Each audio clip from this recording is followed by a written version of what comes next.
How good is your passport? If you've got a Western passport, it may not be as good as you think. But today I'm breaking down 3 different levels of passports so that you can know how good yours is and how to get the best second passport for you. For years, we published what we call the Nomad Passport Index. It puts a whole bunch of factors together to rank passports, and generally the US ranks around number 40, which out of close to 200 countries isn't bad, but it's certainly not number 1. Australia, the UK, none of these countries are number 1. In fact, you probably wouldn't believe which country is number 1. I definitely suggest you check out the Nomad Passport Index. So your passport probably isn't as good as you think it is. It's certainly not number 1. But what I want to share with you today is my 3-tier system for evaluating not only your passport, but because we believe everybody needs double and even triple citizenship, understanding what passport you want to get next. And here's how it goes. Tier A is a US passport, a European passport, Canada, Japan, Australia, South Korea. Generally speaking, to be Tier A, you need to have access to the United States, either because you're American, because you're Canadian and you have a special level of access, or because you have access to the US visa waiver program. So you've still got a couple European Union countries that don't have that. I'll come back to that in a minute. But you can go to the United States, and on top of that, you can go to Canada, Australia, and New Zealand. Those countries, I call them the CUNA countries, C-U-N-A, are some of the more difficult countries to get into, barring that, maybe the Democratic Republic of the Congo or Equatorial Guinea or something makes getting a visa a pain.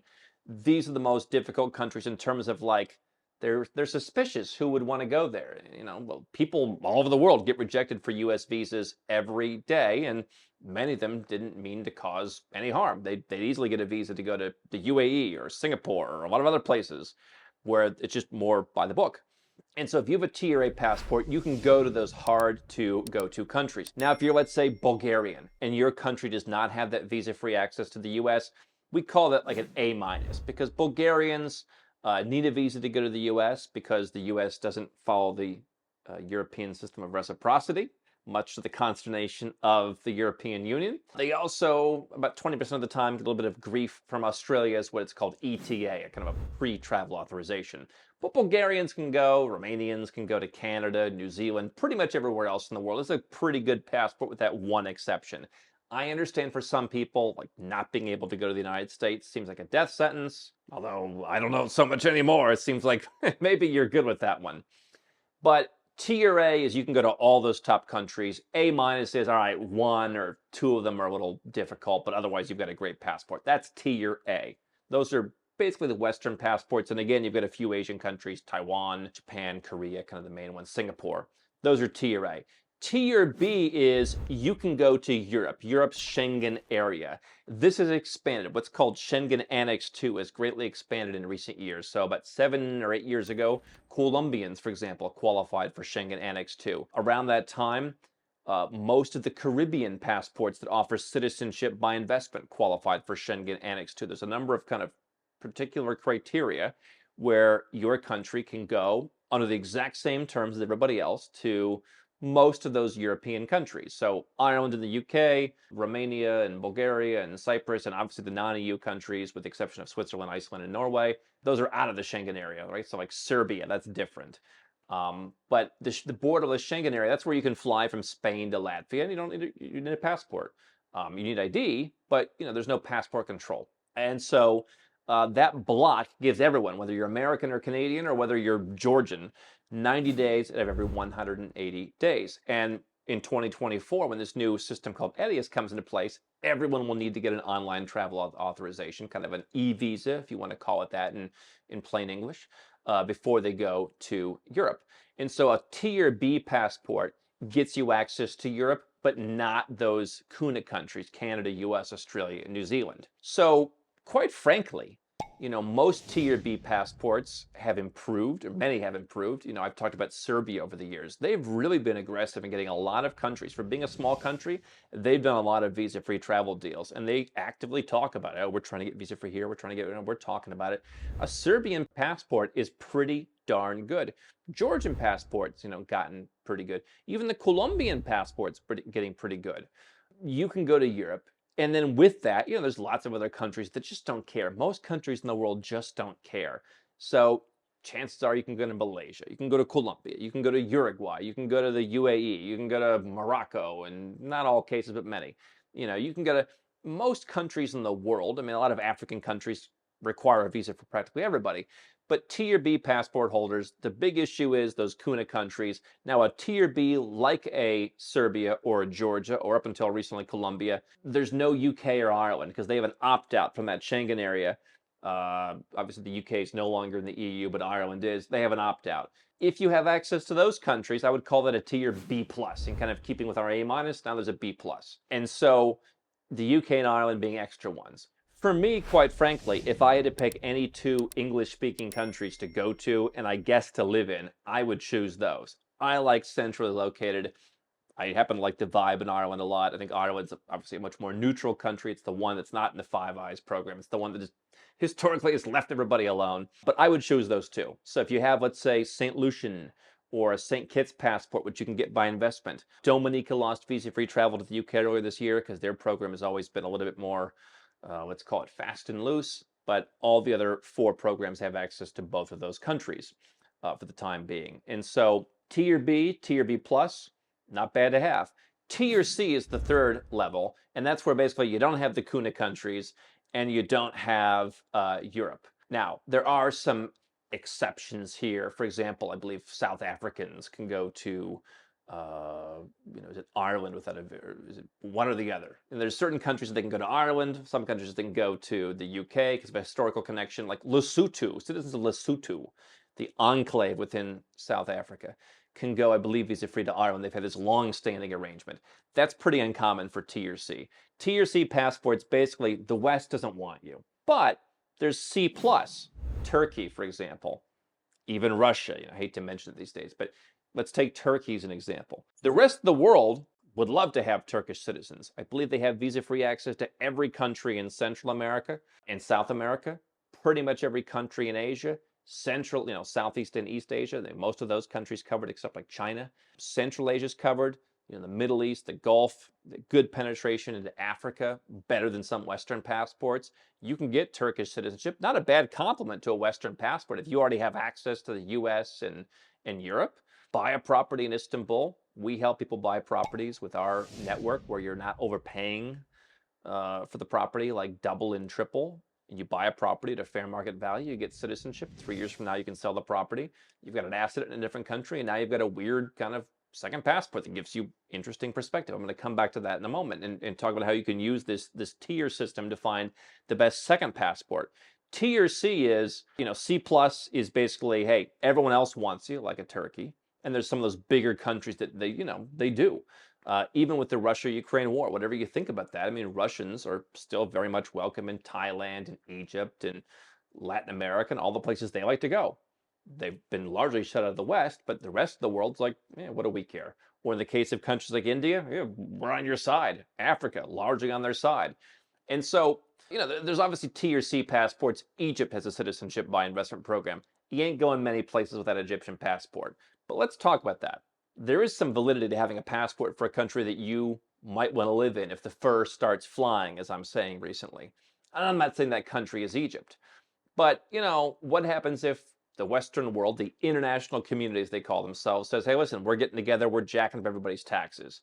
Or we're going to impose some very restrictive, anti-freedom, and a bunch of different countries get together. I'll tell you what, whatever you want to say about Turkey, during the pandemic, their definition of lockdown was not that of Australia's. And so if you're a citizen of a country, having access to that country when times get tough somewhere else wouldn't be the worst thing to have. Certainly you have, historically, plenty of people who have got Israeli citizenship because they are Jewish, and they keep that in their back pocket. Or vice versa. They're Israeli, but they have ancestors from Poland or wherever else, and they keep the European passport in their back pocket, right? You could have geopolitical or tax issues in either country, and so you want the optionality. What if you had a country that you thought, hey, this is going to be a freedom-oriented place to be. I wouldn't want to live here, but guess what? If I had to, I could, and I'd be happy to have the citizenship. In that case, a Tier C passport wouldn't be that bad. I think the sweet spot that I've said for years is Tier B. And so B plus, you can get these Caribbean citizenships. Potentially, I mean, living on an island, you could think of worse things. Some people think they're too close to the United States. You know, Vanuatu, by the way, is an example of a Tier C passport. Vanuatu citizens can no longer go to Europe. They lost that access. They lost access to the UK. I believe they can still go to Ireland. You know, they can't go to the US. They can't go to Canada. With that, you can get a visa, by the way. But, you know, sometimes, like in Turkey, most of the EU embassies were really kind of dragging out the process for Turkish citizens to put pressure on Erdogan to do what they wanted. So, you know, getting a visa may or may not be easy. You may or may not be approved. You may or may not have to wait a while, depending on what the deal is. But Vanuatu is a Tier C. The country is tax-free. People leave you alone. Having that passport may not be a place you want to live, but who knows what can happen? Living in a neutral country in the middle of nowhere might not be the worst thing to have as an option, where they can't get rid of you. It's not a residence permit that can be canceled or that has qualifications to keep it. It's a passport. It's yours. I do think the sweet spot, though, is Tier B. And so one of the things we talk to people about is, you know, paper residences. Is there somewhere that you could have a residence permit? You put some money in the bank, maybe you buy a property, maybe you do any number of things, and you don't need to spend your entire time in that country. It could be one day. Those are becoming a little harder. Maybe it's a month a year. Would you spend 1 month in a country? Maybe you learn a language, maybe you don't. Would you do that for 5 years to get a passport that it just costs whatever the legal fees, processing fees, document fees, someone has to order your documents, whatever? Would you do that? And even if you would get a citizenship in the Caribbean, if you said, hey, you know, I'd rather just pay the $100,000 and be a citizen of St. Lucia, okay, that's a Tier B plus passport. But wouldn't you like to have a passport of a country that, hey, what happens if the problem in the world is you don't want to be stuck on an island? Wouldn't you rather have a passport in some other country? So Tier B is where a lot of countries are. I mean, Eastern European countries generally are Tier B. Most Latin American countries are Tier B or B plus. Asian passports generally you're not going to get, or if you could get them, that most people watching wouldn't want to go through the criteria. So those are some things you could do. There's some weird ones like Mauritius, for example. It's a very interesting passport that if you were to live there, you know, you could get. So, you know, I'm looking for how can I get different Tier B passports. If I can get that by investment, great. If I can get that by, you know, some kind of business venture, great, as long as I'm doing that in an above board way. I mean, I know there was somebody who asked us, hey, you know, give us 50 grand in an envelope and you'll become Ukrainian. This was a couple of years ago. For a number of reasons, including don't give people cash in envelopes. It's not going to work. Mexico is an A minus, Tier A minus. You can go to Canada and New Zealand as a Mexican. Only real countries you can't go to are the US and Australia, and I think South Africa. So when I get residence in Mexico, we often add that with people that we're working with. Hey, it's really not expensive. Add it on. And if you ever want to put in some time there later, you can work towards a great passport. So this is what Nomad Capitalist does. I mean, this is what I've done in my life for years. And as a result of me experiencing this and me feeling the freedom and me realizing, oh my goodness, when there's a pandemic, I've got options. Or when some country's floating some crazy new tax change, you know what? I got plenty of places to go. I do like certain countries, but you know what? I'm not going to be bullied and beaten up. This idea that you should stay in one country that, hey, maybe you really like the place. There are countries I feel a real connection with. But if they start, you know, if your husband starts, you know, knocking you around and gaslighting you, you don't stick around. You get out, you know, and you do the same thing with your country. So I've experienced the benefits of having these different passports as well as the residence permits that turn into passports. And I've led a very successful life traveling around on Tier B passports. There's a sense of freedom that comes from that. There's not a lot of baggage when you go to a bank and say like, hey, you know, I'm from Uruguay. Like nobody really hates the Uruguayans. Banks are not like, no Uruguayans, your rules are too restrictive. And so we've helped people get passports in 31 different countries, for example. But the passport's just the first part of it. You want to figure out, how do I protect my finances? How do I protect my freedom? And how do I build a lifestyle that I love? It's all those three elements. And with that comes banks, residences, citizenships, tax planning, whether you're going to move or not. That's what Nomad Capitalist does. Because that's what I wish would have existed when I started. And we've heard from a number of people that we work with saying, where were you X number of years ago?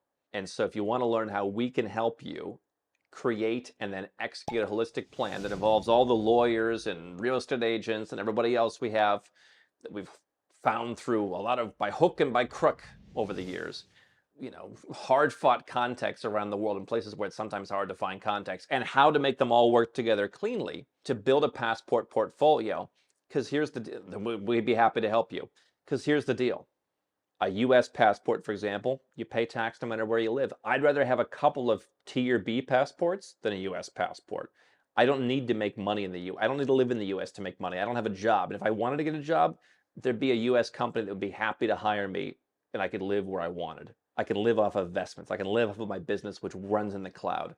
So for me personally, the US passport offers baggage with banks, with investments, with mutual funds, with crypto. And there's all kinds of just the way I have to title properties. And that's not why I gave up the US passport. I had much more personal reasons. But a side benefit of that was I carry around a lot less baggage. There's always someone who doesn't want to work with this nationality or that, but it's a lot easier when you have these more nondescript countries that aren't on everyone's radar and aren't off, pissing off half the world at any time. And so Western passports are coming with more restrictions, more baggage. I think there'll be more taxation on them. Citizenship taxation, where it follows you around the world, will be more of a thing. You'll have fewer options to leave. There's kind of a new Berlin Wall cropping up. And yet these Tier B passports are like, hey, go where you're treated best.